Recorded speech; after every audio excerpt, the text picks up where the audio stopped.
Hello guys, आप सभी का सुनील एग्जाम 100 चैनल में स्वागत है। आप सभी को बता दें कि आज हिंदी ग्रामर का सेकेंड पार्ट है। सेकेंड पार्ट में आपको पढ़ने को मिलेगा भाषा। भाषा क्या होती है, भाषा कितने प्रकार की होती है, भाषाओं को हम कैसे समझ सकते हैं और भाषाओं को कहाँ कहाँ यूज करते हैं और भाषाओं की क्या क्या प्रॉपर्टीज़ है। शब्द, वर्ड, इन सभी की चर्चा आज के सेशन में होने वाला है। तो सभी छात्र इस सारे कंटेंट्स को अपनी कॉपी में नोट कीजिएगा और इनको पढ़ते रहिएगा। आप इस पॉइंट से बहुत सारे को फैक्चुअल क्वेश्चंस बनते ही हैं, इसलिए आप सभी लोग इसकी तैयारी अच्छे से कर लीजिएगा। और ये भाषा है, भाषा हम बताने वाले हैं, भाषा के सभी प्रकारों की चर्चा होने वाली है इस सेशन में। तो सभी छात्र जितने जुड़े हैं, सभी छात्र आप लोग इस कंटेंट्स को नोट कर लीजिएगा और पढ़ते रहिएगा। भाषा भाषा वह माध्यम है जिसके द्वारा मनुष्य विचारों भाषा वह माध्यम है जिसके द्वारा मनुष्य अपने विचारों या भावों को बोलकर, लिखकर व्यक्त करता है। बोलकर, लिखकर व्यक्त करता है, उसे बोला जाता है भाषा। हम किसी सेंटेंस को अगर लिख करके या फिर अपने भावों को व्यक्त कर रहे हैं या बोल करके व्यक्त कर रहे हैं तो वो होती है भाषा। अब भाषा की बात करें तो भाषा कितनी प्रकार की होती हैं। भाषा 3 प्रकार के होते हैं। याद रखिएगा, भाषा कितनी प्रकार की, 3 प्रकार की होती हैं। पहला भाषा जो होता है वह मौखिक भाषा होता है। क्या होता है? मौखिक भाषा। दूसरा लिखित भाषा और तीसरा सांकेतिक भाषा। पहला मौखिक भाषा, दूसरा लिखित भाषा और तीसरा सांकेतिक भाषा। भाषा कितने प्रकार की होती हैं? 3 प्रकार की होती हैं। इसमें से पहला होता है मौखिक भाषा, दूसरा लिखित भाषा और तीसरा सांकेतिक भाषा। कुछ कंटेंट्स आपको नए लग रहे होंगे, लेकिन हाँ, आपको नए नए कंटेंट सीखने को मिलेगा ही मिलेगा इस चैनल से।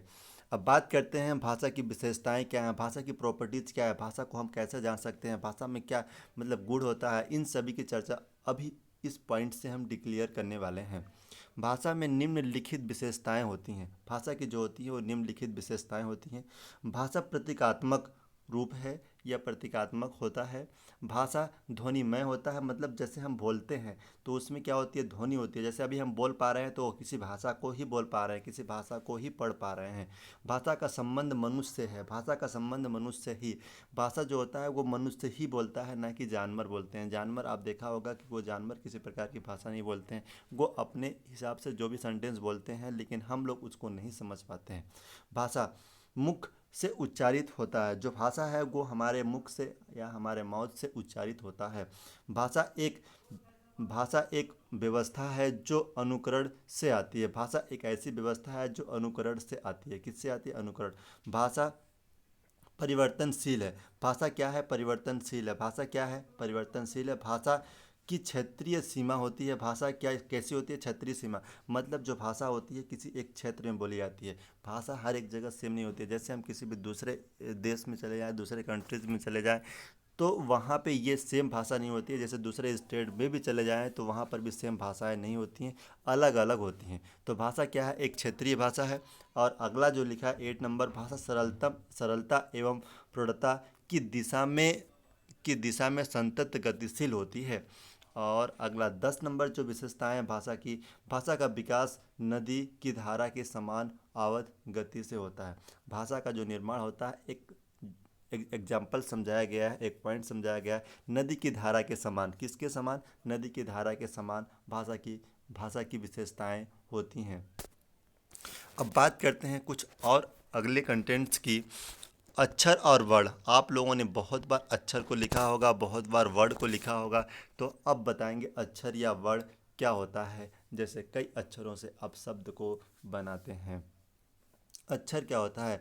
भाषा का वह छोटे से छोटा भाग होता है। याद रखिएगा, जो अक्षर होता है वो सबसे छोटा भाग होता है। सबसे छोटा भाग होता है जिसके टुकड़े ना हो सके।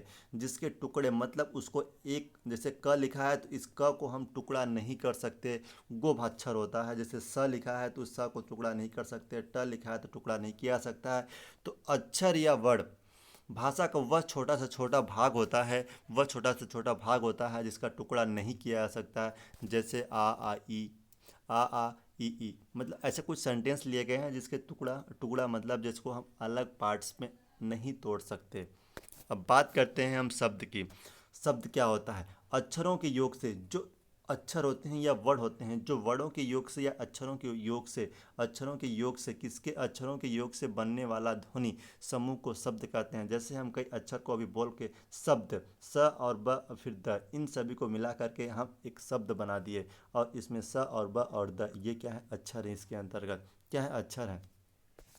तो याद रखें, अक्षरों के योग से बनने वाला ध्वनि समूह को शब्द कहते हैं। जैसे आना, जाना, रात, दिन, समय, ये सारे जो सेंटेंस हैं आपके शब्द होते हैं। अब बात करते हैं वाक्य। पहले अक्षर, वर्ड, वर्ड के बाद शब्द, शब्द के बाद क्या आता है? वाक्य आता है। तो वाक्य क्या होता है? सार्थक शब्दों का ऐसा समूह जिसका अर्थ होता हो। मतलब आना, जाना, खाना, पीना, तो ये तो चलो ठीक है, सेंटेंस है। लेकिन सार्थक शब्दों का ऐसा समूह, वाक्य, वाक्य क्या होता है? किसी चीज़ का डिफ्रेंसन को समझाए, उसके अर्थ को समझाए, वो होते हैं आपके वाक्य। किसी सेंटेंस को जैसे जोड़ देते हैं, वह घर जा रहा है, वह स्कूल जा रहा है, वह विद्यालय गया है, सॉरी हाँ, वह स्कूल और विद्यालय सेम होता है। और वह मंदिर गया है, वह मार्केट गया है, राम खाने जा रहा है, राम पीने जा रहा है, राम स्कूल जा रहा है, राम खेलने जा रहा है।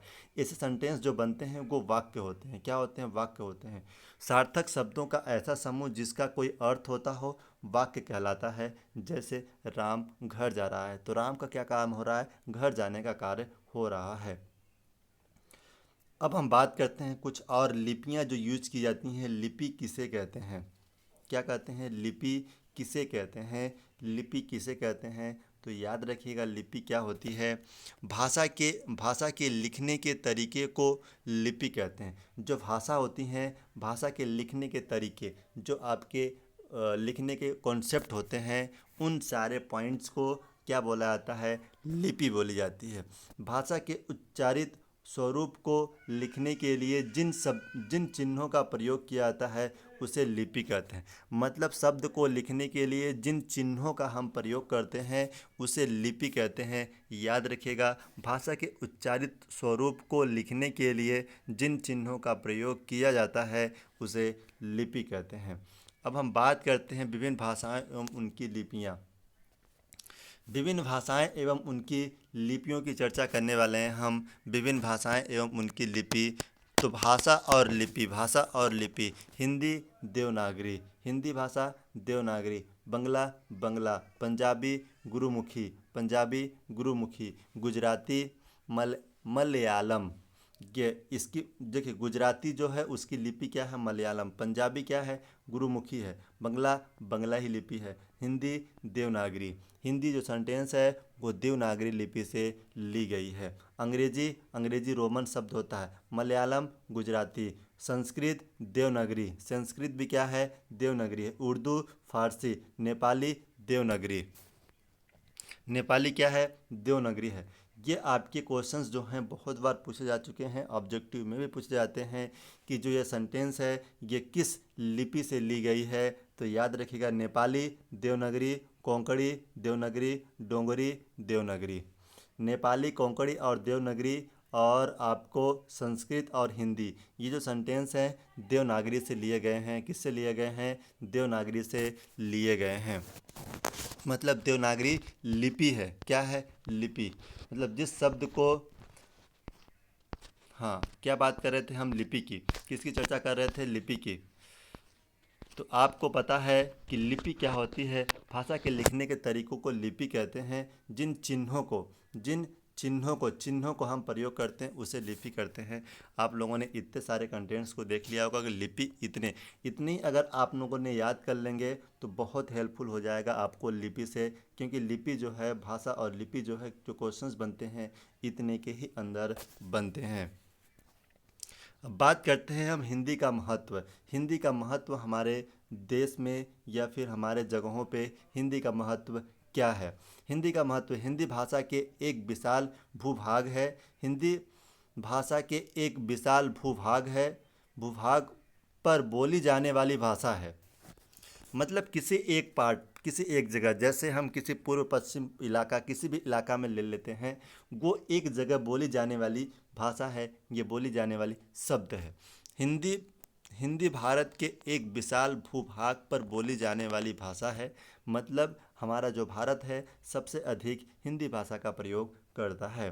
हिंदी भाषा को बोलने की संख्या विश्व में सबसे अधिक है। मतलब हिंदी बोलने वाले जो लोग हैं विश्व में सबसे अधिक हैं। विश्व में हिंदी भाषा का तीसरा स्थान है। अच्छा हाँ, विश्व में लोग हिंदी बोलते हैं उसका तीसरा स्थान है। और हिंदी भाषा देश की राष्ट्रीय भाषा नहीं बल्कि संपर्क भाषा है। देखिए, अगर हम बात करें राष्ट्रीय भाषा तो हमारे देश की जो राष्ट्रीय भाषा है वो हिंदी नहीं है। हिंदी सिर्फ आपका है बोलचाल या संपर्क, एक दूसरे से संपर्क या बोलचाल की भाषा है।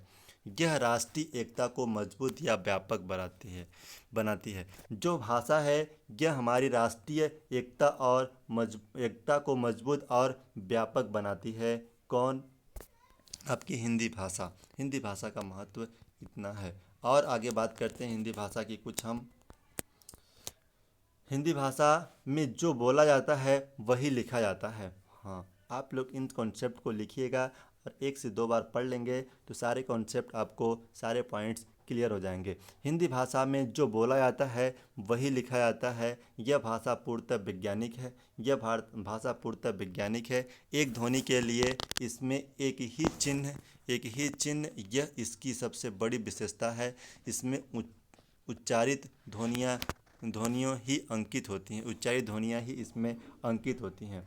और अगले पार्ट की बात करें, इस हिंदी भाषा के पास विलुप्त शब्द भंडार है। संस्कृत के साथ इसमें अपने विकास क्रम में अंग्रेजी, उर्दू, फारसी और पुर्तगाली, फ्रांसीसी आदि अनेक भाषाओं को हजारों शब्दों में आत्मसात कर लिया गया है। मतलब इतने जो सेंटेंस हैं अंग्रेजी, उर्दू, फारसी, पुर्तगाली, इन सभी को मिला करके एक हिंदी भाषा बनाया गया है। विलुप्त या हिंदी का भंडार बनाया गया है। अगला कॉन्सेप्ट है आपको, ज्ञान विज्ञान की शिक्षा देने पर यह भाषा पर्याप्त सक्षम है। इसके इसमें तक निकी एवं वैज्ञानिक शब्दावली का पर्याप्त विकास किया गया है। यह संरचनात्मक साहित्य की भाषा के रूप में विकसित हुई है। विश्व की लगभग सभी भाषाएं हिंदी की देवनागरी लिपि से ली जा सकती हैं। विश्व की जो सभी हिंदी भाषाएं हैं वो देवनागरी लिपि से ली जाती हैं। कोंकणी और देवनागरी, हिंदी, ये सारी जो भाषाएं हैं वो लिपि कौन सी है? देवनागरी है। यह सरल, व्यापारिक और जीवंत भाषा है। यह भाषा सामाजिक, सांस्कृतिक और संप्रेषण की माध्यम है। तो आप लोगों ने इतने सारे कंटेंट्स देख लिया होगा। अब इसके आगे का जो पॉइंट्स होने वाला है, वर्ड और अक्षर छोटा छोटा रूप होता है, ये हम समझा दिए हैं। लेकिन वर्ड और अक्षर के और अधिक पॉइंट एक्सप्लेन करने वाले हैं नेक्स्ट वीडियो में। तो आप सभी लोग इतने कंटेंट्स को नोट कर लीजिएगा और इन सारे शब्द को पढ़ते रहिएगा। ठीक है, अब मिलते हैं हम नए सेशन और नए क्लास दूसरे सेशन में। आप सभी को इतने सारे कंटेंट्स पढ़ लीजिएगा। धन्यवाद। Thank you.